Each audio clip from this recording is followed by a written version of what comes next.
Hi, my name is Elizabeth Shade and I'm a nurse practitioner from Philadelphia. And again, I want to welcome you to talk about other ways that we can treat urinary incontinence. There are a variety of different treatment options available for urinary incontinence, and we're going to talk about many of them.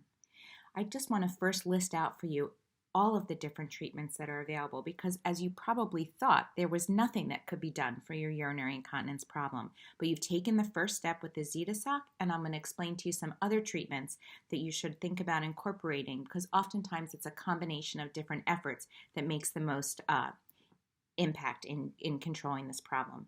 There are behavioral interventions that you can incorporate. There's medications, neuromodulation, there's surgical interventions, and other things that you want to think about are skincare, absorbent products, assistive devices, urethral inserts, penile clamps, dietary changes, weight control, and smoking cessation. All of those things contribute to helping to improve your bladder function. And we're going to talk about all of them so that you can decide what's best for you and how to incorporate things. The first thing I'd like to tell you a little bit about is about your diet and fluid intake.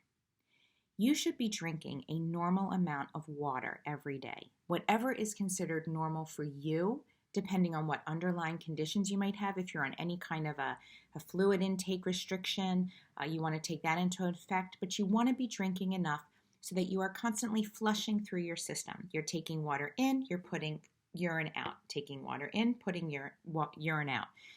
I often tell people that their urine should really appear pretty clear, and it should not have much of an odor unless you're taking vitamins, which will give it more of a color or more of an odor. But urine should be pretty clear. You should almost be able to read a newspaper through it. And you would know that if you're drinking enough. Now, that doesn't mean that at 4 o'clock in the afternoon you decide you haven't drank enough during the day so that you sit down and drink 3 glasses of water. What it means is that periodically throughout the day you are taking fluid in and putting out. So it might be small cups, 4 to 6 ounces every hour or two that you're just taking in and then urinating out. But make sure you check that you don't have any restrictions on fluid intake or anything that you need to moderate. And remember, the best thing for you to drink is water. Also, it's important to avoid bladder irritants. We know that some substances, when they get inside of your bladder, cause irritation to the lining of your bladder, and your bladder wants them out. And once the bladder feels those irritants in there, it will give you the feeling that you need to urinate, or it may even start to leak urine. We know what some of the bladder irritants are. So we know certain things are more likely to cause you irritation, and those things are acidic foods like tomatoes or citrus, very spicy foods. Caffeine can be a bladder irritant in coffee and tea, diet sodas, or regular soda that has caffeine in it. Artificial sweeteners can irritate the lining of the bladder, and also carbonated beverages.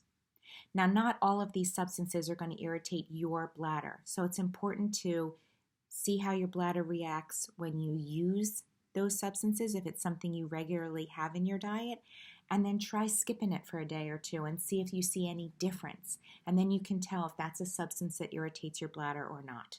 And if it is a bladder irritant, then it's your choice whether you're going to avoid it because you know you'll have more of a problem when you drink that substance or eat that substance, or if you're not going to avoid it and then you are going to have to deal with the consequences. In addition, it's very important that you keep your bowels regular. You want to avoid having constipation because a constipated bowel can block the normal flow of urine, and that can cause you to have increased problems with your bladder, increased susceptibility to urinary tract infections, and increased susceptibility to having overflow incontinence. So make sure that whatever dietary changes you need to do to that your bowels move normally, it's important to address this and make sure to avoid constipation and have normal bowel function.